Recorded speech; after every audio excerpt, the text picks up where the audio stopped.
असा अवामी तहरीक जे मानवारे साथी मोहतरम इद्रीस लिगारी के सॾु था कयूं त हू अचनि असांखे अची लेक्चर ॿुधाइनि। उन्हनि जे लेक्चर जो मौज़ू आहे सिंधी वॾेरा शाहीअ जे तरफ़ां वतन सां कयल गद्दारी जी तारीख़ जी हिकु झलक।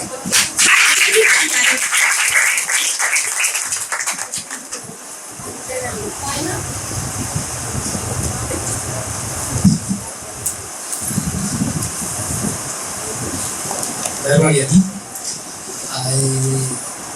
सब खां पहिरीं त हिकिड़ी ॿी ख़ुशी थी वई आहे त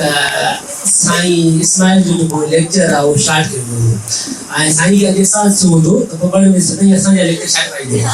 सो घटि में घटि साईं खे असांजो अहसासु थियो हूंदो त कंहिंजो लेक्चर स्टार्ट कराइण सां कीअं उहो सॼो सिस्टम थींदो आहे। सो सभ खां पहिरीं तव्हां सभिनी खे वाधायूं ऐं इंतहाई ख़ुशी थी। सच पुछो तो मतलब कल्याण दमन के रूहानी खुशी थींदी आहे ऐं बेइंतहा खुशी थींदी आहे। सच त तव्हांजो गुज़िरियल 3 ॾींहंनि खां ई जोश जी जज़्बो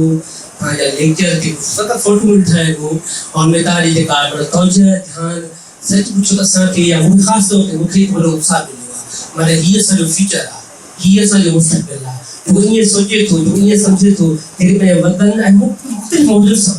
पंहिंजे क़ौम जो माना ईअं अहसासु आहे। हीअ तव्हांजी जेका माना जे एज में जंहिं स्टेज ते तव्हां बीठा आहियो हीअ गनीमत आहे। सच में पुछो त असांखे ॾिसूं था ॼण असांखे पंहिंजो रोशन मुस्तक़बिल नज़र अचे ऐं ख़ुशी थी थिए मुस्तक़बिल बल्कि माना रोशन आहे। तंहिंजे करे हाणे राय मथां मानी जो मौक़ो आहे ऐं मूंखे बि मुंहिंजो टाइम कोन ॾिनो आहे। जंहिं साईं इस्माइल खे ॾिनो अथनि त मूंखे त बाबा जल्दी करे वठो ऐं अॻु में बि अगरि थी आहे जल्दी करे। हाणे असांजो जेको मौज़ू आहे त सिंधी वॾेरा शाह जी तरफ़ां वतन सां कयल गद्दारनि जी जेका तारीख़ आहे असां राय तारीख़ त वॾी आहे पर असां उन ते मुख़्तसिर जेका आहे उहा ॻाल्हि ॿोड़ कंदासीं। छाकाणि हिकिड़ो वॾो पीरियड आहे सिंधी वॾेरा शाह जी माना कलवड़नि खां वठी अॼु ताईं माना तक़रीबन 250-300 साल जो पीरियड आहे। ज़ाहिर आहे उनखे असां 2 कलाक या 3 कलाक में मतिलबु उनखां असां माना सॼो शइ ॾिसी तंहिंजे करे कोशिश इहा कंदासीं कि मुख़्तसिर दौरनि मां मुख़्तसिर के हिस्सो खणी जीअं पंहिंजो खाको पेश करे सघूं त उन्हनि मुख़्तलिफ़ दौरनि में रही करे पंहिंजी आवाम सां क़ौम सां वतन सां उन्हनि जे मज़लूम ऐं पीड़ियल तबिके सां कहिड़ी क़िस्म जी ऐं केॾी वॾी गद्दारी कई आहे।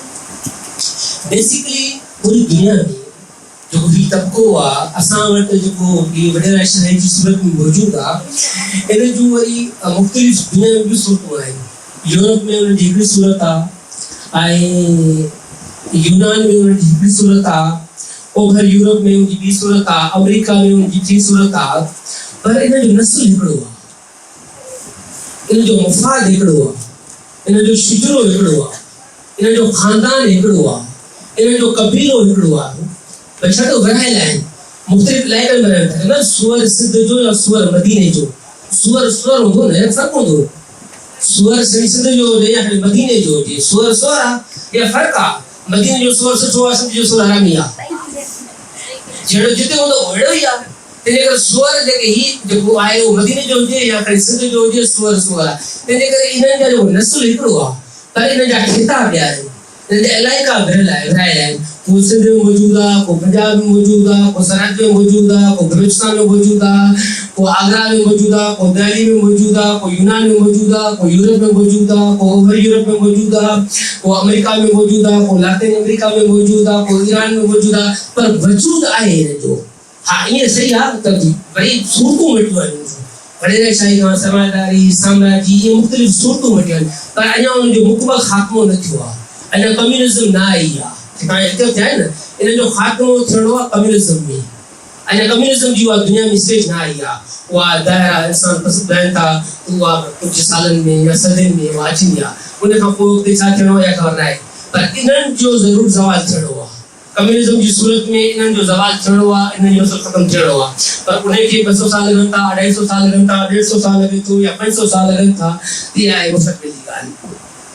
हिन नस्ल जा 2 असूल आहिनि। हीउ जेको ख़ानदान कबीलो आहे न इन जा 4-5 हिकिड़ा बुनियादी असूल आहिनि जिन खे ई फॉलो कंदा आहिनि हर सूरत। इन जो पहिरियों असूल आहे त पंहिंजो इक़्तिदार पंहिंजी कुर्सी हर सूरत में बचाए। पंहिंजी पंहिंजो मिल्कियत जेको बि आहे उहो हर सूरत में उनखे तहफ़ुज़ बख़्शंदो आहे। उन ते माना वॾे खां वॾी कुर्बानी ॾियणी आहे त पोइ ॾियण में देरि न कंदा। माना भाउ खे क़त्ल करिणो आहे त भाउ खे क़त्ल कबो, पीउ खे क़त्ल करिणो आहे पीउ खे क़त्ल करे छॾिबो आहे। जेकॾहिं माउ खे क़त्ल करिणो आहे माउ खे क़त्ल कंदा, भेण खे क़त्ल करिणो आहे त भेण खे क़त्ल कंदा, चाचे खे क़त्ल करिणो आहे चाचे खे क़त्ल कंदा। प्यारी खां प्यारी मिठे खां मिठी शइ जेका आहे, अज़ीज़ खां अज़ीज़ तरीन शइ जेका बि आहे, उन खे ही पंहिंजे मुफ़ादनि ख़ातिर हिकु लम्हे में खपाइण, क़त्ल करण, विकिणण में वेर में न कंदा। इहे हिन जा 5 असूल आहिनि। पंहिंजो मुफ़ाद अचे तव्हां पढ़ो तारीख़, यूनानी हुकुमरान जी तारीख़ पढ़ो, तव्हां यूरोपी हुकुमरान जी तारीख़ पढ़ो, तव्हां अंग्रेज़नि जी तारीख़ पढ़ो, फेडरलिज़म जेका तारीख़ पढ़ो, तव्हां सॼी तारीख़ पढ़ो। उन सॼी तारीख़ में ख़ुदि तव्हां मुस्लमाननि जी तारीख़ पढ़ो, तव्हां ईसाइनि जी तारीख़ पढ़ो, तव्हां यहूदियुनि जी तारीख़ पढ़ो, उन सभिनी इहे आहिनि। तव्हां उमवी हुकुमरान पढ़ो, मुस्लमान में सफ़वी हुकुमरान तव्हां पढ़ो, त उन्हनि कीअं पंहिंजे भाउ खे पंहिंजे सौट खे ईअं तव्हां वरी सल्तनत उस्मानिया जो पीरियड पढ़ो, अब्बासिया जो पीरियड पढ़ो, तव्हां ईअं मुग़लनि जो पीरियड पढ़ो। तव्हांखे ख़बर आहे औरंगज़ेब उन पंहिंजे भाउ दारा शिकोह खे क़त्ल करायो हुयो ऐं पंहिंजे पीउ शाहजहान खे बंदि कराए छॾी ऐं पंहिंजे तव्हां ॾिसो केॾा माण्हू बेरहम कीअं हूंदा आहिनि। उनजो फ़क़ति हिकिड़ो मिसाल तव्हां ॿुधायां ही केॾा बेरहम हूंदा आहिनि। त औरंगज़ेब जेको आहे उन पंहिंजे भाउ जेको दारा शिकोह आहे उनखे न फ़क़ति क़त्ल कयईं, क़त्ल कराए उनजी सीसी लाइ दस्तरखान जेको मानी कोन पेश कंदा आहियूं असां, उहो सीसी दस्तरखान ते रखी मथां उनजी कपिड़ो ॾेई उहो पंहिंजे पीउ शाहजहान खे कैद कराए छॾी, जेको नज़र क़ैद हो उन ॾे मोकिली। सुबुह जो टाइम हुजी त पीउ सम्झो त हाणे को मुंहिंजो पुटु नाश्तो मुंहिंजे लाइ मोकिलियो आहे ऐं ॾाढो ख़ुशि थियो त मुंहिंजो पुटु शायदि मुंहिंजो नाश्तो मोकिलियो आहे। जीअं दस्तरखान कपिड़ो मथो कयईं त हुनजे प्यारे पुटु दारा जो जेको सीसी ही एॾा रहम दिलि अथव, एॾी इंसानियत आहे जेको मन ॼण जो इक़्तिदार जे ख़ातिर पंहिंजे प्यारे खां प्यारो भाउ पंहिंजो पीउ, इन खां वधीक रिश्ता दुनिया में हूंदा आहिनि छा भला? इहे अज़ीज़ तरीन रिश्ता आहे न, दोस्ती जो ॿिए जा ही भाउ जा रिश्ता आहिनि, पर इक़्तिदार जे आॾो हुननि जे लाइ को बि रिश्तो न आहे। उहे हिनखे हिकिड़े घेर में कंदा। ईअं तव्हां इन नज़र सां इन लेंस सां जॾहिं तव्हां हिस्ट्री पढ़ंदव न, हुकुमरान जी तारीख़ पढ़ो, उन जा इंटरनल कॉन्फ्लिक्ट जेके आहिनि, इंटरनल झेड़ा जेके आहिनि, इंटरनल जेका इक़्तिदार जी जेका जंग आहे, तव्हां उन लेंस खां उन नुक़्ते नज़र खां उन निगाह खां तव्हां ॾिसंदो तव्हां हैरान थींदो त क़ौम कुझु न आहे यारो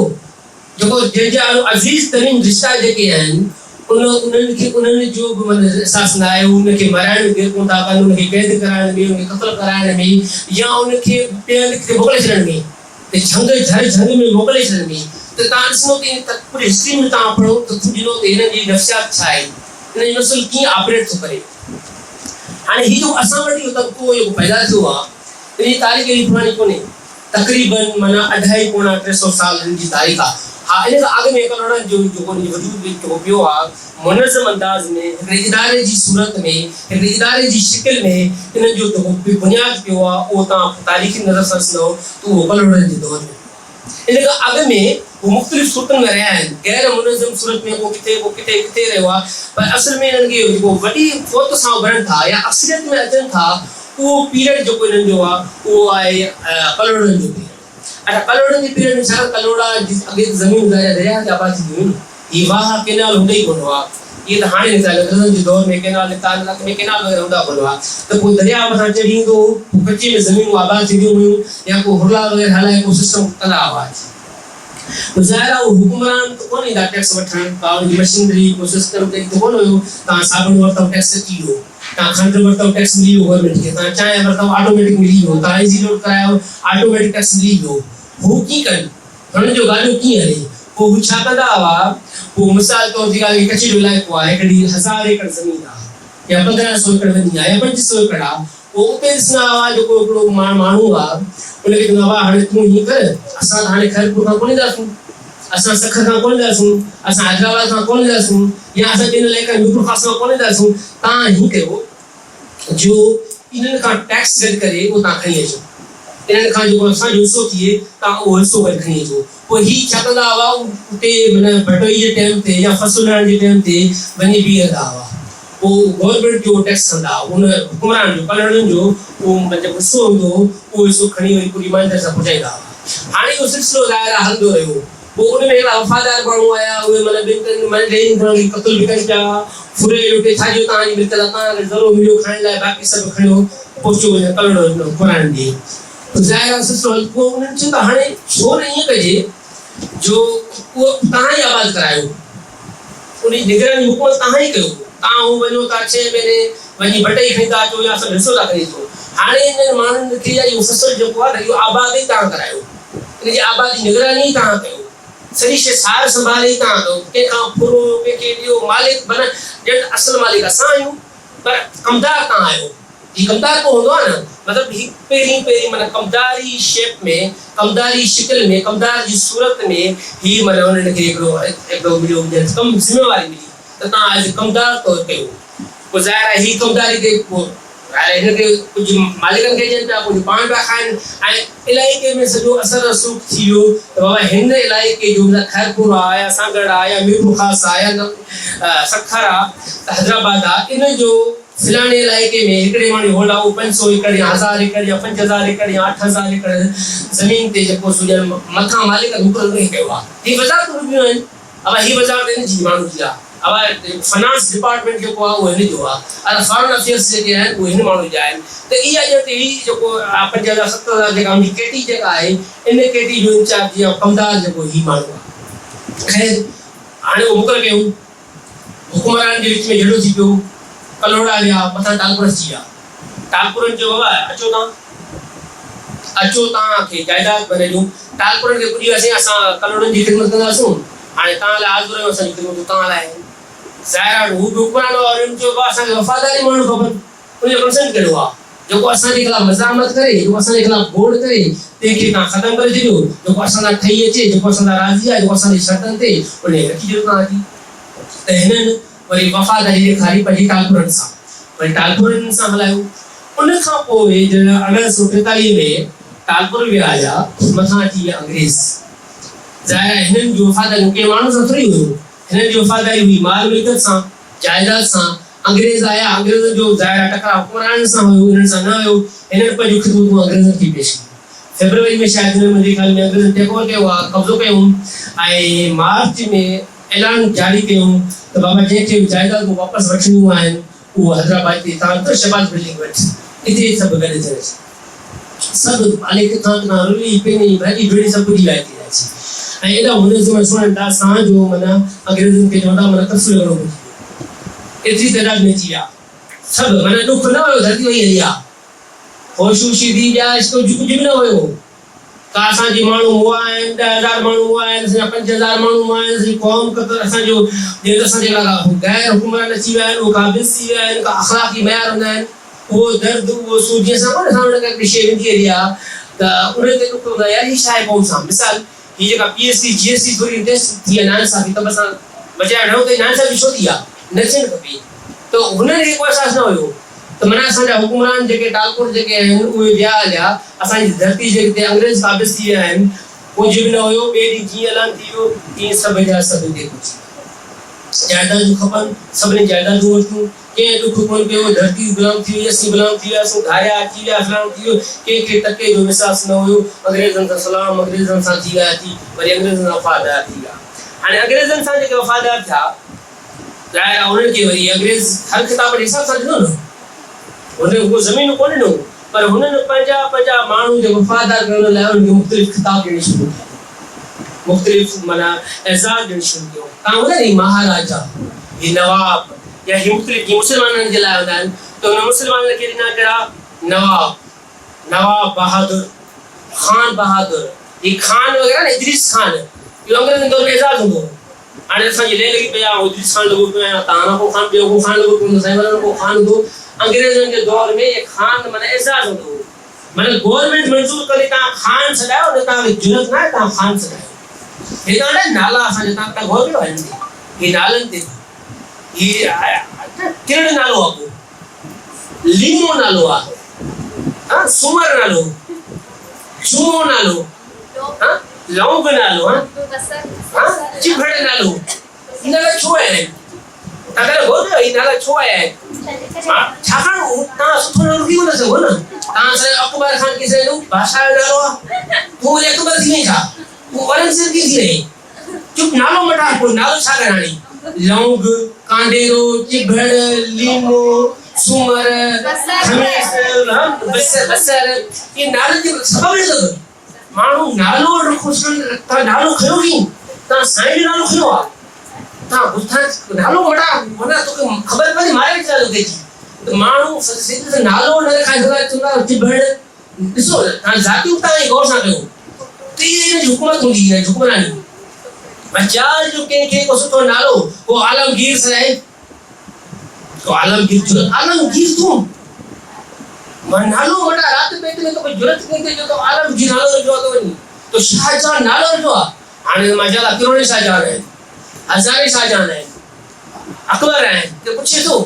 पर हिकिड़ो दौर अहिड़ो हो जो तव्हां खान नाला फलाना टीड़ा सुठा नाला ॼण हूंदा ई कोन हुआ हिन दौर में माण्हू जी कोन अफर नालो कोन घुसो को सुठो नालो ॿेड़ो नालो माना ॼण उहा असांजी जेनेटिक में जेका शइ आहे न ग़ुलामी दर्द जेका अचे थी न ॼण जेनेटिकली असां चवंदा यार नालो ॿेड़ो यानी न तूं नालो जो ख़बर पई हुन रही सघे न असांजे वटि नालो इताफ़ जो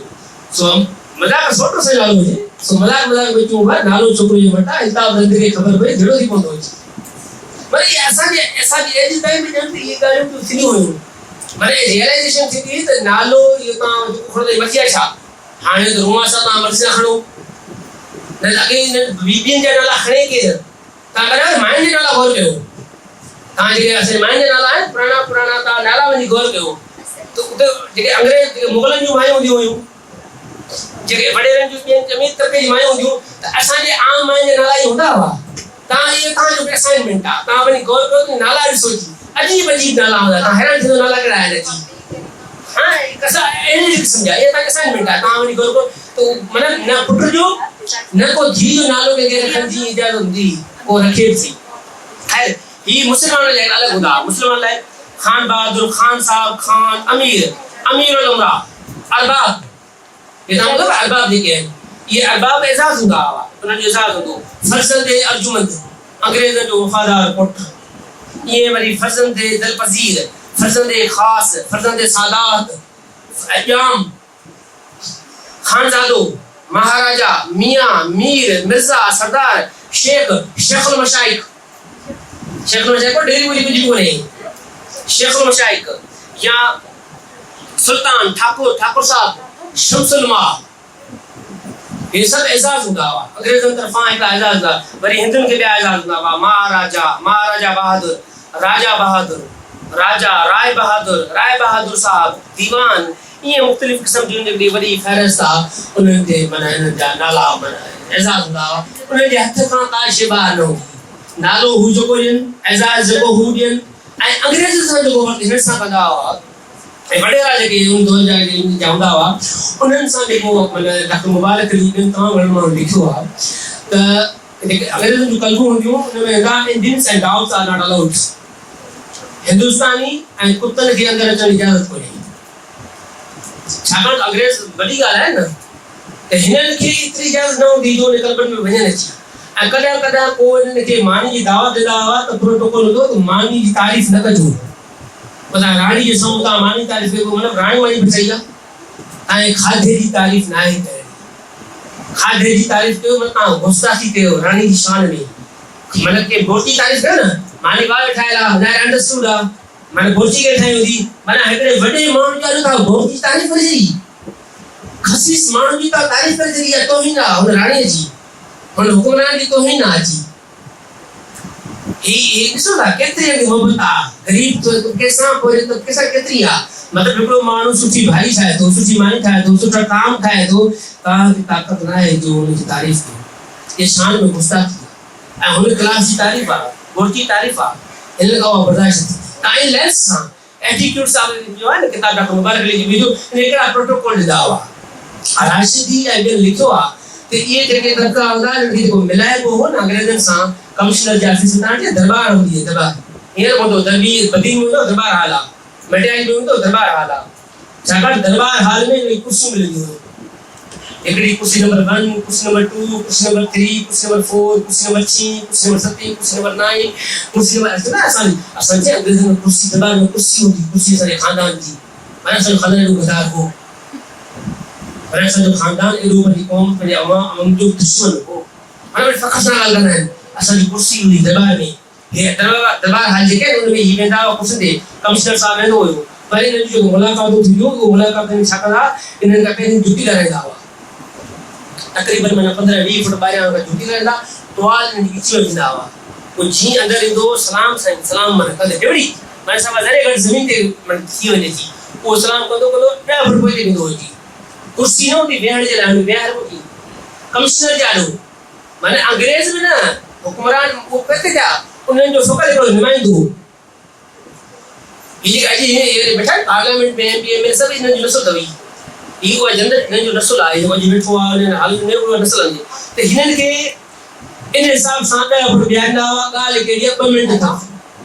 2 मिंटनि में मसइलो ॿुधायो वरी वापसि थियणु तंहिंजे करे इन जा मयार ये लॻी पर असल वफ़ादारी कहिड़ी आहे वफ़ादारी अंग्रेज़नि सां अंग्रेज़नि खां पोइ ही मूंखे मिलंदा किताब ख़ैर हाणे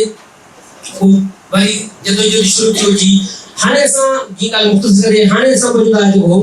जॾहिं सॼे दौर में असां इस्लाह सूरत क़ौम नाले अवाम नाले वतन नाले या के माण्हुनि जे मजमूई तौर ते मुफ़ाद जो ख़्यालु करे अवाम जे वसी मुफ़ाद जो ख़्यालु करे असांखे काश नज़र कोन्हे अचे हाणे जॾहिं 1937 में जेको माना सिंध खे जेका बम्बई खां माना जुदा था कनि उन में उन खां वठी 37 खां वठी 47 ताईं तव्हां इन जो 10 साल पीरियड उन 10 साल पीरियड में हिननि में राशिदी खुद लिखे थो जेको राशिदी हिन जो पंहिंजो माण्हू आहे खुद उन तबिके जो माण्हू रहियो आहे खुद पाण उहे गदारी कंदो रहियो आहे पर उन जी चङी ॻाल्हि हीअ आहे राशिदी जी जो हीअ शयूं वरी ईमानदारी सां लिखियूं अथसि वो लिखे पियो 1937 खां 47 ताईं जेके हीअ असांजा हुकुमरान हुआ इन्हनि जा असुल मक़सदु कहिड़ो हुयो तव्हां सम्झी वेंदो इन मां अंदाज़ो करे वेंदो हू केतिरा आवाम सां सचा हुआ ऐं तव्हांखे फ़क़ति हुनजा 5 नुक़्ता थो ॿुधायां तव्हांखे फ़क़ति 5 नुक़्ता राशिदी पाण लिखे थो हाँ सिंध साल 1937 में बम्बई खां जुदा सूबो बणी 1937 खां 1947 ताईं उन जी नई क़ौमी ज़िंदगी जो बुनियाद पियो पर ग़लत असूलनि ते जिन सियासत जा ग़लत क़दर वैल्यूज़ वजूद में आंदा ऐं आख़िर ख़ुदि सूबे खे ई नियोड़े छॾियो जुदा थियण खां पोइ सिंध जी सियासी ज़िंदगी ते सिंध जा वॾेरा साहिबान ऐं पीर साहिबान पंहिंजी दौलत राजोणी असर ऐं पीरी मुरीदी जे आधार ते हिकदमि छांइजी विया न का मुस्तक़िल सियासी पार्टी ठहण ॾिनो न सियासत जो दारोमदारी के मुफ़ीद अख़लाक़ी असूलनि ते रखणु चाहिया जिन असूलनि ते जुदा सिंध जो सियासी कारोबार हलणु लॻो से मुख़्तसरन ही हुआ नंबर 1 वज़ीर हर हाल में थियणो आहे ऐं वज़ीर थियण खां पोइ हर हाल में बतौर वज़ीर जे क़ाइमु रहणो आहे पोइ उन मक़सद जे हसूल लाइ केतिरियूं बि पार्टियूं छो न बदिलाइणियूं पवनि ऐं पंहिंजे वाइदनि कौलनि ऐं असूलनि तां केतिरा भेरा बि छो न फिरणो पवे नंबर 2 जो सो वज़ीर रहिजे महज़ पाण खे वकारे ऐं मज़बूत करण में मसरूफ़ रहिबो अचिजे नंबर 3 सिंध जे आवाम जी भलाई जो को सुवाल ई कोन हो छो त जंहिं शइ खे सियासी इस्तिलाह में अवाम सॼो थी वियो तंहिं शइ जो वजूद ई तस्लीम कोन थे कयो संदो ख़्याल मुताबिक़ सिंध जा माण्हू टिनि हिसनि में विरहायल हुआ अलफ़ पीर ऐं वॾेरा जिन जो पैदाइशी हक़ हो वज़ारत ऐं हुकूमत करण ॿिए कामोरा जिन जो विरसो हो मुस्लमान टिके ते नौकरियूं वठण ऐं नौकरियूं वठण खां पोइ हिकु तरफ़ वधीक तरक़ी जो सायो करण ऐं ॿिए तरफ़ पंहिंजे पेट जी चेठ करण जीम ॿाहिराड़ी जा अंग उघाड़ा ऐं पेट बुखिया लखे ॻोठणा जिन लाइ उहा ई सादत काफ़ी हुई त संदो सिर ते वॾेरनि ऐं पीरनि जो सायो क़ाइमु ऐं दाइमु रहंदो अचे नंबर 4 सियासी पार्टी हरगिज़ ठहण न ॾिबी छो त सियासी पार्टी ठहंदी त उनजो रुख थींदो आम माण्हुनि ॾांहुं ऐं आम माण्हुनि सियासत में हिसो वठणु शुरू कयो त वॾेरकी हिकु हठी जा विखा पधरा थी पवंदा तंहिं करे अहिड़े ज़हरीले सिले खे मुर्गो उसरण ई न ॾिजे नंबर 5 उन असूल पटांदड़ ऐं वक़्ती फ़ाइदे हासिल करण लाइ वक़्त ब वक़्त जेका ताक़त चोट चढ़ियल ॾिसिजे तंहिंजी पाठ पूॼा शुरू करण में दम जी देरि ई न करणु घुरिजे पोइ उहा ताक़त हिंदुनि जे कांग्रेस जी हुजे या मुस्लिम लीग या कंहिं ख़ासि शख़्स जी वक़्ती मर्कज़ी हैसियत मतिलबु हर मौक़े जो फ़ाइदो वठिजे ऐं जंहिं बि चश्मे में सियासी पाणी जो को चुको नज़र अचे त चौंक ते वेही छॾाइजे इहे हुआ हिन जा 10 सालनि जा अॼु ताईं आहे या फ़क़ति 47 जी ॻाल्हि न आहे अॼु ताईं बि तव्हां ॾिसंदो त हीअं आहे ख़ैर पाकिस्तान ठही वियो। पाकिस्तान ठहण खां पोइ कराची में धारियुनि खे आबाद करण जी ऑफर हिननि पेश कई, महाजरनि खे आबाद करण जी हिननि पेशकश कई, त उहे अची रहनि असां वटि, पहिरीं हिननि पेश कई। ख़ैर कोन सोचियो त असां अकेलियत में हलिया वेंदासीं, वॾा वॾा लीडर हुआ तंहिं वक़्त जा, कंहिंखे अहसासु हो त हीअ जे लखे ॿाहिरां धारिया अचनि था उहे असांजी मैशत ते, असांजी जाग्राफीअ ते, असांजे मुल्क ते उन जो कहिड़ो असरु पवंदो। कंहिंखे रियलाइज़ेशन, वॾा वॾा लीडर्स तंहिं दौर जा, कंहिंखे हिकु लम्हे लाइ कोन हो त असांजी क़ौम आहे, हीअ असांजी धरती आहे, हिन ते कहिड़ो धारियुनि जो हक़ आहे। हीअं आहे न असां अफ़गान ते ॻाल्हायूं पिया न, असां नंढियूं था कयूं, दाऊं था कयूं, बिहारी न आणियूं, बंगाली न आणियूं, अफ्रीकी अफ़गानी न आणियूं, ते वक़्तु के न असां देगियूं न असांजे वॾनि हुआ देगियूं बि रखियूं, रेलवे स्टेशन इस्तक़बाल कयो, असां उनखे रिसीव कयो, असां उनखे अछा ॾिना, असां उनखे घर ॾिना, असां उन्हनि खे माना रोज़ीअ जो बंदोबस्तु करे ॾिनोसीं, उन्हनि खाइण जे लाइ कुझु ॾिनो, असां सभु शयूं करे ॾियोसीं। पर कंहिं में बि रियलाइज़ेशन न हुई त हीअ असांजो वतन आहे, हीउ खितो आहे, हिन में धारी आबादी न अचे, उनजो तहफ़ुज़ कयो वञे। असां अक़लियत में हलिया वेंदासीं, कंहिं में न हुयो। वन यूनिट जेको ठहियो तंहिंमें थियो छा त सिंध खे जेको दर्जो मिलियो हुयो बम्बई खां आज़ादी जो, उहो खसिजी वियो। माना यूनिट 2 ओभर ऐं ओलह पाकिस्तान, ॿियो को बि न पाकिस्तान। माना हीअ तव्हां न हमीन सिंधी छो ठाहींदो आहे, तॾहिं सिंध लिखणु बंदिश हूंदी, उहो लिखे हैदराबाद सिंध। माना इहा का वन यूनिट ठहण खां पोइ, उहो बिल मंज़ूर थियण खां पोइ जेकॾहिं कंहिं माण्हू सिंध लिखियो आख़िर में, त ॼण त उहो कानूनी ॾोही करे वॾो करे वरितो। शहदादपुर सिंध, कराची सिंध, हैदराबाद सिंध, माना ॾो जुर्म क्राइम। पर ॾिसो यूसुफ सिंधी, हमीन सिंधी, फिलहाल सिंधियुनि छो छॾायो? इहा बग़ावत हुई उन आइन जे ख़िलाफ़, उन वन यूनिट जे ख़िलाफ़ इहा आइन बग़ावत कई। पर इहा असांजे माण्हुनि, हिकिड़े इनकलाबी माण्हुनि, कामरेडनि माण्हुनि, हिकिड़े अदीबनि, शाइरनि बग़ावत कई, पर वॾेरो तबको सां गॾु वेठो। वन यूनिट में तंहिं वक़्तु असेंबली में 100 असांजा तक़रीबन को 3 नुमाइंदा हुआ। 99 असांजे असेंबली मेंबरनि, उन्हनि छा कयो, उन्हनि वोट कयो वन यूनिट जी हिमायत में। माना भले सिंध जो जेको आज़ाद तशख़्ख़ुस आहे उहो ख़तमु कयो ऐं सिंध खे भले भले तव्हां वन यूनिट में करे छॾियोसि। सही माइक पियो सेट कयूं? हा जी जी जी, त उहा उनखे ख़तमु करे छॾियो वठी। इन विच में तव्हां ॾिसो था वन यूनिट जे ख़िलाफ़ जेका तहरीक आहे, उन तहरीक में बज़ में सुफ़िया सिंध, उन्हनि माण्हुनि जूं तव्हां यादगिरियूं पढ़ो। उन्हनि माण्हुनि लिखियो आहे त असां जिते बि वॾेरनि ते घणे करे वेंदा हुआसीं त उते असांखे उहे मीर, उहे पीर जेके दरगाह ते प्रोग्राम थींदा हुआ, छाकाणि अयूब जी आमरियत हुई। उन आमरियत में माण्हू को बि सरेआम हुकुमरान जे ख़िलाफ़ गुस्सो न करे सघंदो हुयो। पोइ छा थींदो हो त माण्हू ॾियारा मल्हाईंदा हुआ। अवा ही लतीफ़ डे, ॾिसो न, बुखारी ॾींहुं, शेख अयाज़ जो ॾींहुं, फलाणो ॾींहुं, टेड़ो ॾींहुं, इन जो बुनियादु पियो हुयो वन यूनिट जे दौर में, इन खां अॻु में न पियो आहे। त इनखे सियासी प्लेटफॉर्म तौरु कीअं यूज़ कजे? बाबा असां लतीफ़ जो ॾींहुं था मल्हायूं, असां अयूब जे ख़िलाफ़ थोरी मज़ामत था कयूं, असां अयूब जे ख़िलाफ़ थोरी तकरीर कंदासीं, असां लतीफ़ जो ॾींहुं था मल्हायूं, असां बुखारी जो ॾींहुं था मल्हायूं, असां सिंधी शाम था मल्हायूं, असां शेख अयाज़ जो ॾींहुं था मल्हायूं, शेख अयाज़ शाम था मल्हायूं। त इहा मज़ामत बज़ में सुफ़िया सिंध ॾे, पर तंहिं में बि अक्सरियत जेका वॾेरनि जी जेका आहे उहा उन में नज़र थी अचे। उहा प्रोग्राम ॾींहुं या प्रोग्राम खां अॻु में बि हींअर लिखियो आहे हिन शाम शाह, इहे ॿ टे मिसाल तव्हां वेरिया थो। शाम शाह पंहिंजी किताब लिखी अथसि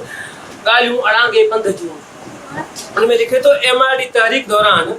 असां जॾहिं वेंदासीं उन्हनि वॾेरनि ॾे, ख़ासि तौर ते लिखियो आहे राणीपुर जो पीर हुजे, उन ॾे असां वियासीं, उनखे चयासीं साईं हाणे ज़िया जी आमरियत आहे ऐं असां हीअ आया आहियूं प्रोग्राम करणु। चई बाबा को जेल असां वॾेरनि लाइ आहिनि छा? जेल असां शरीफ़नि लाइ आहिनि छा? जेल आहिनि लोफरनि जे लाइ, गुंडनि जे लाइ, माना जेकी क़ौम लाइ, आवाम लाइ MRD में विढ़िया पियो लोफर हुआ, लोफरनि लाइ जेल हूंदा आहिनि। असां खानदानी माण्हू को जेल में वेंदासीं छा? असां उहो जेलनि लाइ आहियूं छा? असां ज़िया लाइ बग़ावत लाइ आहियूं छा? हुन एज़ इट वर्ड आहिनि उन माण्हू जा, अञा बि उन तेज़ लफ़्ज़ आहिनि ऐं अञा वरी थधो करे पेश थो कयां।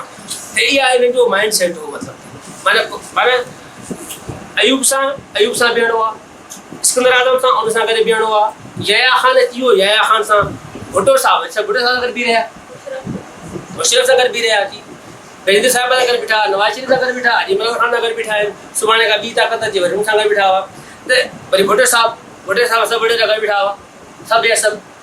उन भुट्टे साहब जे दौर ते त अलॻि किताब आहे, उहो तव्हां शायदि पढ़ियो हुजे। त उन सां सिंधी माण्हुनि सां मजमूई तौर ते पाकिस्तान में कहिड़ियूं नाइंसाफ़ी थियूं आहिनि, उन ऐं हिकिड़ी ॿ तव्हां सां ॿुधायां थो फ़क़ति तव्हांखे। 73 जो आइन आहे, 73 जे आइन में जेका सिंधियुनि सां जेका नाइंसाफ़ी थी आहे, तव्हां पढ़ो था दस्तावेज़ न फ़क़ति सिंध सां पर बलोचिस्तान सां जेके मज़लूम क़ौमूं जेके बि आहिनि बलूचिस्तान सां ख़ुदि पंजाब सां सरहद सां KPK सां ऐं सिंध सां माना 1935 जो जेको इंडियन एक्ट आहे उन में बि सूबाई ख़ुदि मुख़्तियारी आहे थोरी घणी 73 जो जेको ओरिजिनल आइन आहे 18 तरमीम खां अॻु जो जेको आइन आहे उन में तव्हांखे उहा मिले कोन थी का उहा उन में बि आहे सी का उन में बि अख़्तियार कया आहिनि जा थी माना ॼण सभु शयूं वफ़ाक़ ॾेई हे तव्हां ॾिसो था असांजा तेल गैस कुदरती वसीला ही ज़ख़ीरा सभु भुटे साहिब जी महिरबानी सां वफ़ाक़ ॾे विया सूबनि खे कहिड़ा अख़्तियार मिलिया हुआ फ़क़ति मेलो जो थींदो मेलो तव्हां ॾिठो आहे ॻोठनि में थींदा आहिनि उन तां 2-3 रुपया तव्हांखे मिलनि उहो सुबुह भले पाण रखी या महिरबानी हिननि जी माना वधि खां वधि मलाखड़ा थियनि मेलो थिए उन मेले तां 2-3 रुपया जेकॾहिं मिलनि सुबुह उहो सुबुह पाण रखी वॾे खां वॾी बाक़ी तेल गैस कुदरती वसीला पोर्ट प्याट जेके बि अचनि अची इनकम टैक्स आहे जनरल टैक्स आहे सभु वफ़ाक़ ॾे आहे सूबनि खे क़ौम खे माने कंहिंजे लाइ का बि शइ न आई उहा 73 जो आहिनि तव्हां इन सां ओरिजिनल 73 जो आहिनि पढ़ो जंहिंमें तव्हां अंदाज़ो करे वेंदव त उन में सिंध सां केतिरी वफ़ादारी कई वई आहे उनखे सिंध में सिंधी माण्हुनि खे सिंधी अवाम जे हक़नि जो केतिरो तहफ़ुज़ कयो वियो आहे उहो तव्हां 73 जो आहिनि पढ़ो ख़ैर छॾियूं था उनखे हाणे असां वरी ज़िया जो दौरु आहे सभु ज़िया सां गॾु बीठा हुआ पहिरीं कोन कयो वेर ज़िया सां गॾु बीह रहिया थी हाणे ॿियो जेको पीरियड आहे असां ख़ासि तौर ते हाणे जेको मुंहिंजो जेको मौज़ू जो जेको बुनियादु आहे उहो आहे 88 खां वेंदे 2012 ताईं इन्हनि MQM खे कीअं नवाज़ियो आहे MQM सां MQM जा कहिड़ा मुतालबा मञिया आहिनि ऐं उन सां गॾु ऐं हिकिड़े पासे इन्हनि MQM जेका सिंध जी अज़ली अब्दी दुश्मन जेका पार्टी आहे टोलो आहे जेको वॾो गुरुनि जो उन सां उनखे फ़क़ति ताक़तवर कयो अथनि पर ॿिए तरफ़ कराची ऐं सिंध जे ॿिनि इलाइक़नि मां सिंधी ॿोली सिंधी माण्हुनि खे निकाल जे लाइ छा कयो आहे तंहिंजे करे आऊं अचां थो उन ते अची हाणे तव्हां सभिनी खे यादि हूंदो MQM जो वॾे खां वॾो मुतालबो जेको रहियो आहे उहो रहियो आहे बिहारियुनि खे वापसि आणियो बिहारियुनि खे हिते आबाद कयो बेनज़ीर साहिब हूअं त बिहारियुनि जे ख़िलाफ़ु हुई पर जॾहिं पाण वज़ीर आज़म थी ऐं उन बिहारियुनि जे बारे में छा चयो तव्हां ॿुधायो थो बिहारियुनि खे पाकिस्तान घुराइण लाइ फंड जी खोट आहे वज़ीर आज़म बेनज़ीर भुट्टो बांग्लादेश मां बिहारियुनि खे घुराइण वारे सुवाल ते बेनज़ीर भुट्टो वधीक चयो उहो इंसानी हमदर्दी माना बिहारी कहिड़ा बिहारी जेके उते बंगालियुनि खे जेका रवाज हुया उन्हनि बंगालियुनि खे जेके बांग्लादेश जेको आहे उन क़ौमी कारकुननि खे उन्हनि जे जेको ऑपरेशन थियो पिए जेको क़त्लेआम पिए थियो हीअ बिहारी उन्हनि सां गॾु बीठा हुआ हीअ बिहारियुनि मासूम बंगालियुनि खे क़त्ल पिए कयो उन क़त्ल में शामिल हुआ ऐं हाणे जॾहिं MQM जो मुतालबो रहियो बिहारियुनि खे वापसि आणियो त असांजी बेनज़ीर साहिबा जेका वज़ीर आज़म जी हैसियत में अचे थी बिहारियुनि खे पाकिस्तान घुराइण लाइ फंड जी खोट आहे उहो इंसानी हमदर्दी वारो मसइलो हल करण लाइ रक़म जी 68 रंडक बणियल आहे राब्ता आलम इस्लामी जेका ख़ुदि MQM जी ॿी तंज़ीम आहे जेका नालो राब्ता आलम इस्लामी माना जेके इस्लामी तंज़ीमूं जेके आहिनि जेके मुल्क आहिनि ख़िता उहे राब्ते में कीअं रहनि ठगी कीअं जोड़ कीअं ठगियूं कीअं ठाहींदा आहिनि माना हिक ॿिए जे मुफ़ादनि जो पुराव कीअं कजे हिक ॿिए जे मुफ़ादनि जो पुराव कीअं कजे पोइ मुख़्तलिफ़ सूरतूं हूंदियूं त असां हीअ तंज़ीम ठाहियूं था असां हीअ तंज़ीम ठाहियूं था असुलु मक़सदु कहिड़ो अथनि असुलु मक़सदु आहे त असां हितां ठगी कहिड़ी कंदासूं वरी हिन तरीक़े सां कहिड़ी ठगी कयूं वरी हिन तरीक़े सां कहिड़ी हरामपाई कयूं माना 3 4 मक़सद जेके आहिनि उहे हासिलु कीअं कयूं नाजाइज़ गैर क़ानूनी ऐं गैर इंसानी मक़सद जेके आहिनि कीअं कयूं त बेनज़ीर साहिबा चयो उहो रिज इंसानी मसइलो वरी अॻिते बेनज़ीर साहिबा पाण चवे थी इहो बयानु आहे बेनज़ीर साहिबा जो हिलाल पाकिस्तान में 27 मई 1989 वज़ीर आज़म जी हैसियत में वरी उन खां पोइ चवे थी त ज़ियाउल हक़ हिकु बि बिहारी खे पाकिस्तान कोन आंदो उहो नेक भुटे साहिबु करे रहियो आहे उहो भुटे साहिबु कयो जे 1,60,000 बंगाली जेके बिहारी जेके पाकिस्तान में आंदा माना बेनज़ीर साहिबा एतबार माना एतिराफ़ थी करे त मूंखां अॻु में ज़ियाउल बिहारी कोन जेके सिंधियुनि जा दुश्मन आहिनि मुंहिंजे बाबा सां आंदा मुंहिंजे वालिद साहिबु आंदा हुआ 1,60,000 बिहारी आंदा हुआ जेके सिंध में रहिया हुआ उन खां पोइ नेक सिंधियुनि जी जेका गद्दारी आहे सिंधी क़ौम खे जेका थोरी घणी साह पियो आहे उहो गद्दारी मूंखे ज़ाल उहो बेनज़ीर साहिबा चए थी उहो मूंखे ज़ाल आहे उहो कमु कयो आहे हुनजा लफ़्ज़ आहिनि चए थी ज़ाल हक़ हिकु बि बिहारी खे पाकिस्तान आणण जो बंदोबस्तु न कयो हो ऐं उहो कमु भुटे साहिब खां पोइ पाण आऊं करे रही आहियां वज़ीर आज़म बेनज़ीर भुट्टो नोट कयो तारीख़ रोज़ानी इबरत 21 अक्टूबर 1989 21 अक्टूबर 1989 रोज़ानी इबरत अख़बार अब्दुल ख़बर थी 1973 में असांजी हुकूमत 1,64,000 बिहारियुनि खे पाकिस्तान आंदो हो। वज़ीर आज़म बेनज़ीर भुट्टो रोज़ानी इबरत 22 अक्टूबर 1989। हाणे वरी हुकूमत वई रही 11 महीने खां पोइ बेनज़ीर साहिब हुकूमत वई रही। हाणे सागिर्द बिहारियुनि जे बारे में जेके निजी इंसानी मसइला हुआ छा थी चए बेनज़ीर साहिबा चए थी हा जिन माण्हुनि तरफ़ां हाणे छाकाणि त उहो अची वियो नवाज़ शरीफ़ ऐं ॿी हुकूमत अची वई छा बिहारियुनि खे घुराए पई पाकिस्तान। हाणे छा थी चए बेनज़ीर साहिबा जिन माण्हुनि तरफ़ां बिहारियुनि खे पाकिस्तान आणण लाइ चयो पियो वञे उन्हनि खे यादि ॾियारणु घुरिजे त बिहारी बंगाल में पहिरें दर्जे जा शहरी हुआ ऐं बंगाली ॿिए दर्जे जा शहरी हुआ। उन्हनि बिहारियुनि जे करे ई पाकिस्तान टुटो हो जंहिंखे पाण वठी पिया उन्हनि जे करे ई पाकिस्तान टुटो ऐं बंगाल ओलह पाकिस्तान मां जुदा थी बांग्लादेश बणिजी वियो। हाणे उन्हनि खे पाकिस्तान आंदो वियो त मौजूदा पाकिस्तान जी टुटण जो ख़तरो थी पवंदो। बेनज़ीर भुट्टो जो हैदराबाद में ॻाल्हियूं इबरत 24 दिसंबर 1990। वरी पंजाब जो वज़ीर आला पे चयो त आऊं जेको सो असां भई जेका आणींदासीं बिहारी इन्हनि बिहारियुनि खे असां पंजाब में रहाईंदासीं।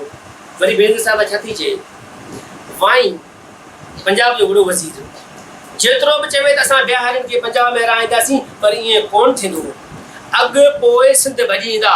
1974 में बि 1,64,000 बिहारियुनि खे पंजाब में रहायो वियो पर हू सभु कराची भॼी आया। जॾहिं शहीद भुट्टो बिहारियुनि खे पंजाब में कोन रखी सघियो त पोइ वाइन जो पुटु हुनखे उते कीअं रखी सघंदो। बेनज़ीर भुट्टो रोज़ानी अवामी आवाज़ 6 जुलाई 1992। बेगम नुसरत भुट्टो साहिबा चए थी त बिहारियुनि किथे बि आबाद कयो वञे पर उहे वापसि वरी बि सिंध ॾे था। याम सादिक जंहिंजे दौर हुकूमत जॾहिं MQM जी हुकूमत हुई तंहिं लाइ असांजे साईं GM सैद फरमायो जाम सादिक सिंध जो सॼण आहे। उन दौर में पूरी हुकूमत दौर जो अख़बारूं खोलो ॾिसो या दौर जी तारीख़ पढ़ो और पूरी हुकूमत MQM जी हुई। साईं GM सैद चयो सिंध जो सॼण हुई जाम सादिक। वरी हाणे मोहतरमा खे 94 मिक़दार मिली वियो ॿियो त हाणे वरी ॿुधियो बिहारियुनि जे बारे में ॿुधिजोसि। हाणे जाम जी हुकूमत जेका आहे उहा छा थी करे उहा केतिरी जेका असां माना MQM प्रस्ताव लाइ बेनज़ीर साहिब पाण थी चई हिन वक़्तु सिंध सूबे में सिंधियुनि जी हुकूमत न आहे पर गद्दारनि ऐं अज़ीज़ाबाद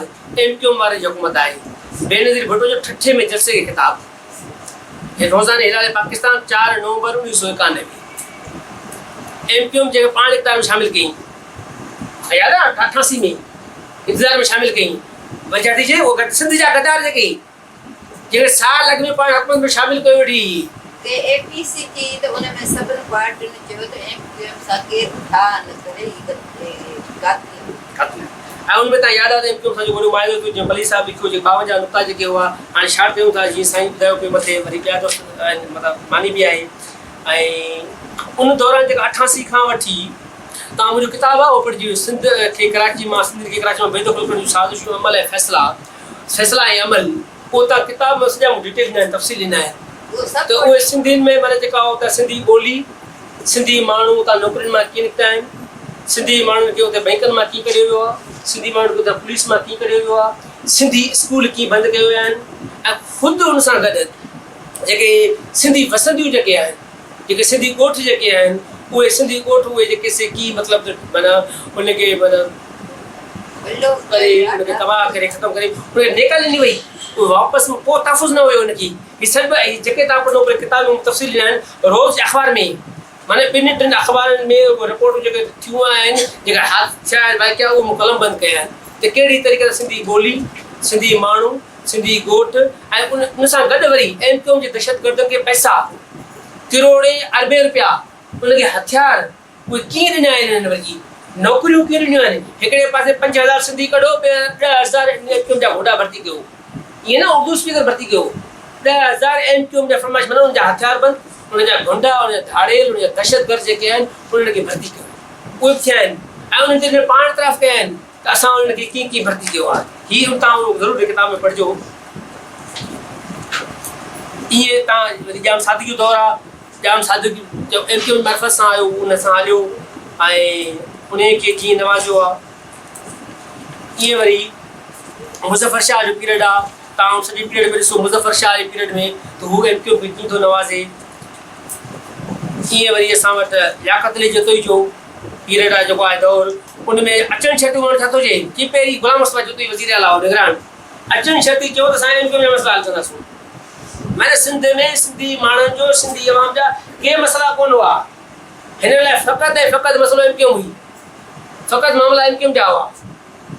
केस उन्हनि जा ख़तमु कबा, पैसा उन्हनि खे ॾिबा, हथियार उन्हनि खे ॾिबा, सिंधियुनि खे कराची में बेदख़ल कबो, सिंधी ॿोली जो ख़ात्मो थींदो, सिंधियुनि जी धरती जेका आहे उनखे कढिबो उतां अची बसि। पहिरियों हिन जी हिस्ट्री पढ़ो तव्हां लिखियल तफ़सील सां गुलाम मुस्तफ़ा जतोई हुजे लियाकत जतोई जेके अचनि खां सभु खां पहिरियों हाणे साहब जेको वज़ीर आला थियो आहे अचनि शर्ती नुक़्तो कहिड़ो अथसि लियाकत जतोई चयो आहे एमक्यूएम जे 149 ॾोहारियुनि जा केस ख़तमु कंदुसि। कामिली शाह जे दौर में चयो वेंदो 88 में लिखियो माण्हू तरफ़ ख़लीक ज़मा त वज़ीर आला हाउस मां केस ख़तमु कया विया। माना कातिल न दहशतगर्दनि जा केस जेके आहिनि वज़ीर आला हाउस मां अख़्तियार ख़तमु कया विया केस जा। वरी ईअं अली महमूद जो दौर आहे तव्हां हुन टाइम में ॾिसो 2 साल जो 1.5 साल जो पीरियड आहे उन पीरियड में जेको हिननि एमक्यूएम खे नवाज़ियो आहे। वरी ईअं अरबाब रहीम जो पीरियड आहे तव्हां अरबाब रहीम जो पीरियड जेको आहे उन में तव्हां ॾिसो कीअं वज़ाफ़तूं ॾिनियूं आहिनि। ईअं वरी उहो कामिली शाह साहिबु जेको आहे उहो अचनि शर्ती जेको उन एमक्यूएम खे कीअं नवाज़ियो आहे मुख़्तलिफ़ सूरतनि में उन जा तफ़सील आहिनि। ऐं हाणे हीअ अचो जेको हाणे हिननि चयो छा आहे मुख़्तलिफ़ दौर में हीअ जेके सिंध जा पाकिस्तान जा जेके सदर आहिनि फौजी जनरल जेके आहिनि आर्मी चीफ जेके आहिनि वज़ीर आला आहिनि वज़ीर आज़म आहिनि इन मुख़्तलिफ़ वक़्तनि ते एमक्यूएम जे बारे में छा चयो आहे उहो तव्हां ॿुधायां थो। जनरल ज़िया सिंधियुनि जी कावड़ खे नज़र में रखंदे एमक्यूएम ठहिराई।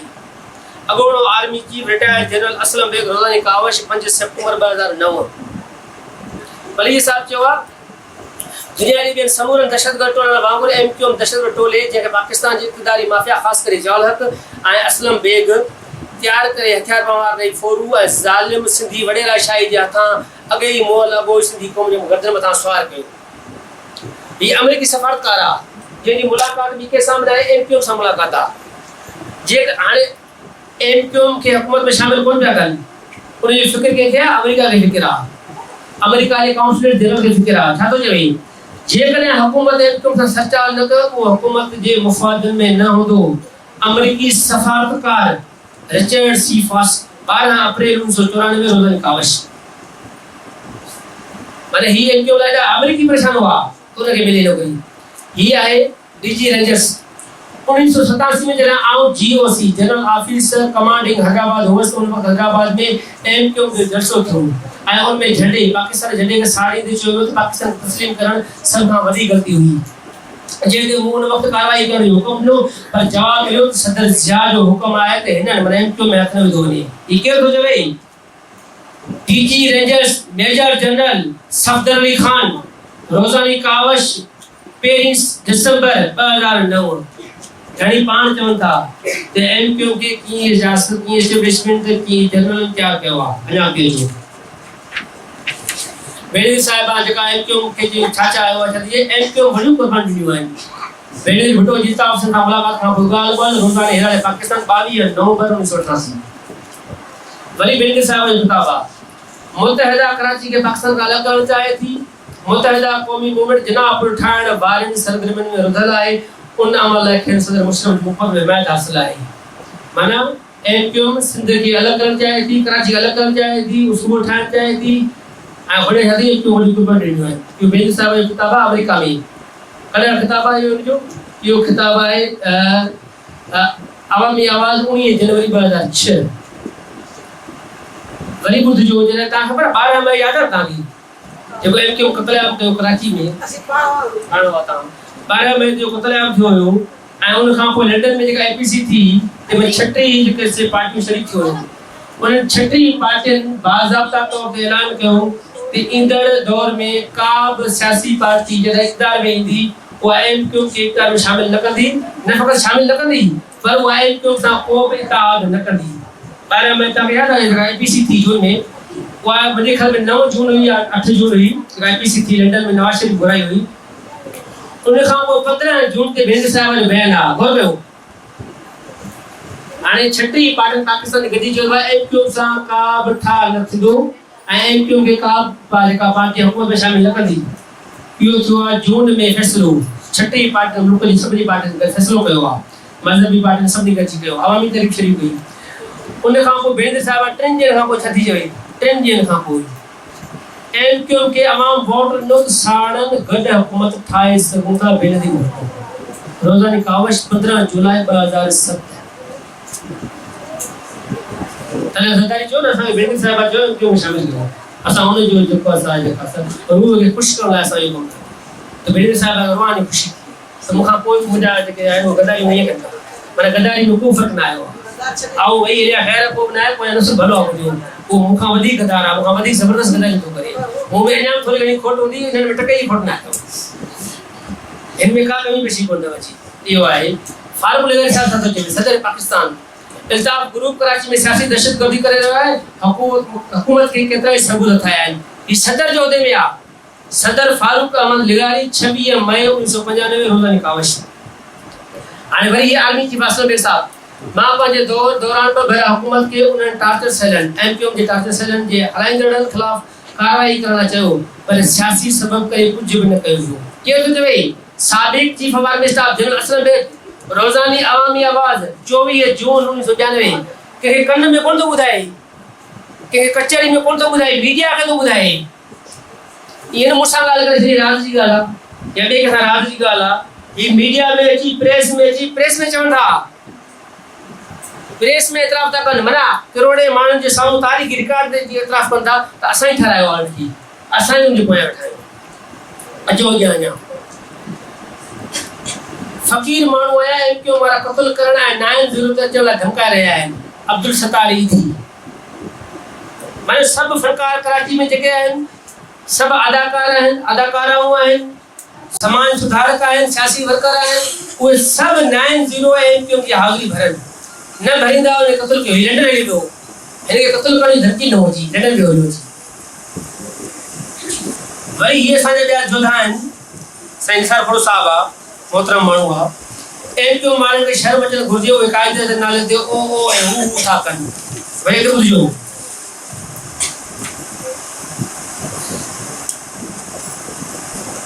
हाणे आहे वरी जनरल आसिम नवाज़ जुंजा साहब चीफ आर्मी स्टाफ आहे उहो छा थो चवे आवाम MQM खां तंग अची चुको हो उनजा ज़ुल्म वधी विया हुआ उहो किथां जो इंसाफ़ आहे त शहर में लोई भितियूं हलियूं वञनि ज़ोरी भतो वसूल कयो वञे ऐं बेगुनाह माण्हुनि खे टार्चर सेल में बंदि कयो वञे हिननि MQM वारनि कराची खे मुफ़लूज बणाए छॾियो आहे इहो आहे chief of army staff general Asif Nawaz Janjua जून BBC सां ॻाल्हियूं रोज़ानी अवामी आवाज़ 23 जून 1992 निसार खोड़ साहब चवे थो ज़िया जे आशीर्वाद सां MQM वजूद में आई हज़ारे सिंधियुनि पठाण ऐं बलोचनि जो खून जो हिसाब ॾिनो निसार खोड़ रोज़ानी ॻाल्हि पाकिस्तान 5 फरवरी 2007 MQM के सदुल पसंद जो वज़ारतूं अचूं वञनि वज़ीर आज़म बेनज़ीर भुट्टो 8 जनवरी 2009 1994 MQM के फौज अरूज ॾिनो समाजी साइंसदान तारिक रहमान पीर मदर छा थो चए ही MQM उहे माण्हू आहिनि जिन क़ौमी झंडो साड़ियो हो ही क़ाइदे आज़म जो मज़ाक़ उॾारे रहिया आहिनि पीर मज़हर 3 सितंबर 1996 MQM कहिड़ो मुंहुं थी खणी शिकायत करे वॾी ज़ालिम तंज़ीम ख़ुदि आहे बेगम नुसरत भट्टो इल्ताफ़ ॾोहारी सां ॻाल्हियूं थींदियूं नवाज़ शरीफ़ वज़ीर आज़म हाणे डेटू कोन था पढ़ूं मुख़्तसर था कयूं सियासी जमायतूं MQM सां सहकार न कनि हुकूमत दहशतगर्द तंज़ीम MQM ते बंदिश विझण में हक़ बजानिब आहे नवाब नादा नसरुल्लाह क़त्ल में मुलविस MQM जे कारकुन खे चीफ मिनिस्टर हाउस वज़ीर आला हाउस मां कायम शाह 88 में थियो उन्हनि आज़ाद कयो के तो मखदूम खलीक ज़मा जो पुष्पा जे माण्हू आहे 11 अक्टूबर 1999 रोज़ानी व्रत बड़ा हर दहशतगर्द MQM जो विरोध छो आहे पीर मज़हर जेसी MQM खिलाफ़ कदम न खजंदा सिंध में अमन कायम न थींदो कायम शाह इल्ताफ़ कातिल आहे नजीब अहमद जे क़त्ल जी केस जी FIR में नालो आहे बेनज़ीर भुट्टो इल्ताफ़ ग्रुप जा कारकुन भारत मां सिटिया वरतल बेनज़ीर साहिब जी ख़बर हुई ये ना खबर न हुई खबर किथां ट्रेन थियल आहिनि किथां जा थियल आहिनि पर वरी बि उनखे इक़्तिदार माण्हू वोट कयो ख़बर न एग्ज़ैक्टली MQM सबूतनि सां दहशतगर्दनि जी वाइकी थी आहे मौला बख्श चांडियो MQM ब्लैकमेलर दहशतगर्द जमायत आहे मंज़ूर हुसैन वसाण जो MQM के इक़्तिदार में ॾिसण जो ख़्वाब ॾिसंदो आहे त कॾहिं MQM इक़्तिदार में शामिल थिए ख़्वाब ॾिसंदो आहे वो चेती MQM दहशतगर्दी सबूतनि सां वापसि थी आहे ज़ाहिर थी आहे MQM दहशतगर्द तंज़ीम आहे वज़ीर आला कायम शाह मुतहदा एमक्यूएम वारा हुकूमती सरपरस्ती मूंखे क़त्ल करणु चाहिनि था काज़ी हुसैन अहमद जमात इस्लामी अमरीकी सफ़ीरा खुर्शीद शाह आहे मुशर्रफ ठा थो चए मुशर्रफ जे एमक्यूएम खे नवाज़ियो छा थो चवे मुतहदा तरफ़ां इस्तीफ़ा जो ऐलान सियासी ब्लैकमेलिंग आहे सदर परवेज़ मुशर्रफ शौकत अज़ीज़ एमक्यूएम जा मुतालबा कहिड़ा आहिनि तव्हां हिकिड़ो अंदाज़ो कयो तो कहिड़े क़िस्म जा मुतालबा कंदी आहे एमक्यूएम हर पार्टी खां हर हुकूमत खां हाणे केरु सोचे वज़ीर आज़म पाकिस्तान जो चए थो सो बि शौकत अज़ीज़ मुतहदा एमक्यूएम जा मुतालबा मञनि कंहिंजे वस जी ॻाल्हि न आहिनि वज़ीर आलम शौकत अज़ीज़ हाणे सम्झो हिन केॾा क़ानूनी आइनी ऐं जमहूरी मुतालबा हूंदा जो वज़ीर आज़म मुल्क जो चवे थो त हिन जा मुतालबा मञणु कंहिंजे वस जी ॻाल्हि न आहिनि इहा आहे रोज़ानी अवामी आवाज़ 30 जुलाई 2006 ये फजल रहमान सदर फारूक निसार पर साहब छा थो चई इंसाफ से जैसा बात मिलाए तो आए पर मुफाद ने बाजू जी पुठ में छुरो वड़दो आहे इहो आहे जी हाणे आखिर में वरी विषय कयो था पोइ इनके खत्म था कयूं हाणे ही आहे lieutenant general retired Jahandar Khan उन्हनि जे विच में जेको असांजा दोस्त जेके सिंधु देश बैठा आहिनि ऐं जदीद हले पई उन ते लेफ्टिनेंट जो गवर्नर रहियो 1900 मुंहिंजे ख़्याल में जहाज दौर में उहो रहियो सिंध जो गवर्नर रहियो 84 खां वठी 87 ताईं उन इस्लामाबाद जी गरजानी में जेको आहे उहो इतराफ़ कयो आहे त सिंध जेका आहे उहा बांग्लादेश और अलीपुर छा थो चवे उहो ॿुधिजो ऐं सिंध जो गवर्नर रही चुको आहे सिंध बाबति चङी तरह ॼाण रखां थो असांखे उनखे कीअं हलाइणु घुरिजे तव्हांजा ख़दशा गैर ज़रूरी आहिनि जेको ओभर पाकिस्तान में थियो सिंध में न थींदो उहा हेठी सबब जे करे बांग्लादेश नथी थी सघे नंबर 1 एराज़ी जे लिहाज़ सां सिंध बंगाल वांगुरु 1000 किलोमीटर परे आहे असां आराम सां कहिड़े बि वक़्तु ऐं किथे बि चाहियूं त पहुची सघूं था असांखे केरु बि रोके नथो सघे ऐं उनजी असांखे परवाह बि न आहे नंबर 2 एमक्यूएम असांजी आहे lieutenant general retired Jahandar Khan MQM असांजी आहे नंबर 3 सिंध जे पीरनि ॿुधिजो बहिराशाही सिंध जे पीरनि सैदनि वॾेरनि ऐं सरदार खे पाण चङी तरह सुञाणो असां उनखे पंहिंजे इशारनि ते हलाए दबाए ख़रीद करे सघूं था ऐं साॻे वक़्तु आसानी सां उनखे हिक ॿिए जे ख़िलाफ़ बि करे सघूं था चए थी न भई तव्हां मुतालबा वञो ठीकु आहे न त वरी जीडीए वेठी आहे वरी फलाणो ग्रुप वेठो आहे वरी टीडो ग्रुप वेठो आहे त असां उनखे हिक ॿिए जे ख़िलाफ़ करे सघूं था उहे सभु जा सभु बेईमान आहिनि पाण चवंदा जंहिंजी वफ़ादारी आहे सब जा सब बेईमान है अञा सिंध जा कॉम्पस गैर मुनज़्ज़म आहिनि बग़ैर के मंज़िल या मक़सद जे जज़्बाती लिहाज़ खां मुख़्तलिफ़ टोलनि में विरहायल आहिनि ऐं उन्हनि केतिरा असांजा भर्ती कयल ऐं असांजी हिदायतनि ते हलंदड़ मुक़ररु पघारदार आहिनि एजेंट नंबर आख़िरी नुक़्तो आहे जेसिताईं सिंधी माण्हुनि जो तालुक़ु आहे जेकॾहिं उहे उथी पिया ऐं कुझु कयूं त असां उनखे उते मैदान ते ख़तमु कंदासीं तव्हांजा अंदेशा ऐं ख़दशा गैर ज़रूरी आहिनि हवालो सिंध क्वार्टरली नंबर 2 1992 इहो हाणे इहा आहे इन जी तारीख़ इहा जेका झलक आहे हिकिड़ी हाणे तव्हां सभु वेठा आहियो तव्हांजो जेको तव्हां माना ते वधीक स्टडी करे सघो था वधीक तहक़ीक़ करे सघो था कुझु किताब मौजूदु आहिनि पर हाणे जो हल छा आहे आख़िर में चओ न भला जेका अॼु बि सूरत में मौजूदु आहे उनजो हल छा आहे उनजी ॿ टे शयूं आहिनि उन ॿिनि टिनि शयुनि जेका तमामु अहम आहिनि हीअ ॾिसी करे असां हर लिहाज़ जी जेका असां वटि जागीरदारी मौजूदु आहे जागीरदारी जेके असां वटि सियासी पार्टियूं हवस्तु में मूंखे लॻे तव्हां सभिनी खे वञिणो बि आहे वापसि तव्हांखे त तंहिंजे करे असांखे जेसीं ताईं उनखे नामल बदल तयारु करणु जेसीं ताईं असां वटि का सियासी पार्टी जमहूरी पार्टी हिकिड़ी इनकलाबी पार्टी हिकिड़ी आवाम दोस्त पार्टी हिकिड़ी वतन दोस्त पार्टी जेका न माना असां वटि आहिनि मतिलबु उहा ई उन्हनि जो मुक़ाबिलो करे सघे थी हू हर सूरत में चाहिनि था त का पार्टी वजूद में न अचे असांजो इलाइक़नि ते कब्ज़ो हुजे सांगड़ ते कुझु 6 वॾेरनि जो कब्ज़ो हुजे पीरनि मीरनि जो कब्ज़ो हुजे हैदराबाद 7-8 पीरनि वॾेरनि सरदारनि जे मीरनि जो कब्ज़ो हुजे सखर ते 8-10 शाह 5-4 पीर के मीर के टालकोर फलाना टेड़ा उहे काम कर थर ते को अरबाब को मेलानी फलाना टेड़ा उहे काबिज़ हुजनि अची ईअं मीरपुर ख़ास में वरी फलाना शाह टेड़ा शाह वरी मुरीद फलाना जा उहे हुजनि अची ईअं तव्हां वरी खणंदो तव्हां वञी नवाब शाह उते माना ॾेढ मोर्चा आहिनि सिंधी माण्हुनि खे माना ज़िले में तालके में यूसी में आहे यूसी साईं जी आहे हीअ साईं जा मुरीद अथव तव्हां यादि 88 में जॾहिं सिंधियुनि जो क़त्लेआम थियो हुयो कराची में त सिद्ध जे सब खां वॾे पीर ऐलान कयो त फ़क़ति मुंहिंजे कारकुन ने क़त्ल न कयो, मुंहिंजे मुरीद ने क़त्ल न कयो। चई पोइ असांखे ख़बर न आहे तव्हांजा मुरीद कहिड़ा आहिनि। चई मुंहिंजो मुरीद हूंदो जो सिंधी टोपी न पाईंदो, आई टोपी सिंधी टोपी न पाईंदो। पोइ हुन ऐलान कयो त मुंहिंजो मुरीद सिंधी टोपी कराची में न पाए, पोइ ॿी टोपी पाईंदा। उनजी सिंध सां सिंध जो वॾे में वॾो पीर आहे। जो सभिनी सिंधियुनि खे मारे छॾियो, सभिनी सिंधियुनि खे क़त्ल करे छॾियो, पर मुंहिंजे हिकिड़े मुरीद खे न लाहियो। कुझु तव्हांजे मुरीद खे सुञाणो की सिंधी सभु हिकु जहिड़ा? जे मुंहिंजे मुरीद जेको वफ़ादार हूंदो सचो मुरीद सिंधी टोपी न हूंदुसि। पोइ ऐलान कई त पोइ मुंहिंजो मुरीद सिंधी टोपी न पाए। पोइ कराची में उहे चवंदा हुआ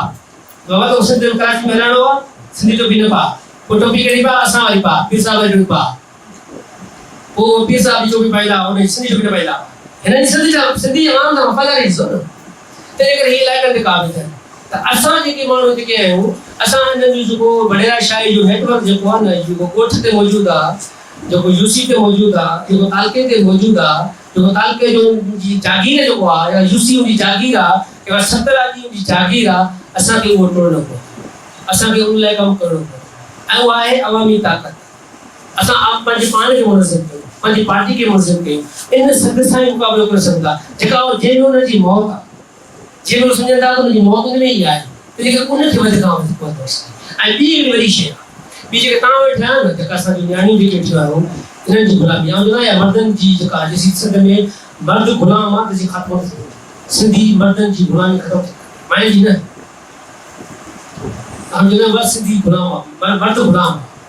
हाणे मिसाल तौरु मर्द जा गुलाम आहे, माई मानी ठाहे ॾी। ऐं चवंदा मर्द पाण मानी ठाहे वेठे, तूं माई गुलाम छो जी? असां मोताज ठाहे वेठा मर्द माई मानी पचाए को खाऊं, कपिड़ा असां पाण ठाहे बाहर असां ॾियूं न। मर्द जी जेका गुलामी आहे उनखे आज़ादु कयो। पर इहे सभु माई जी गुलामी आहे, न मर्द जी गुलामी आहे। मर्द गुलाम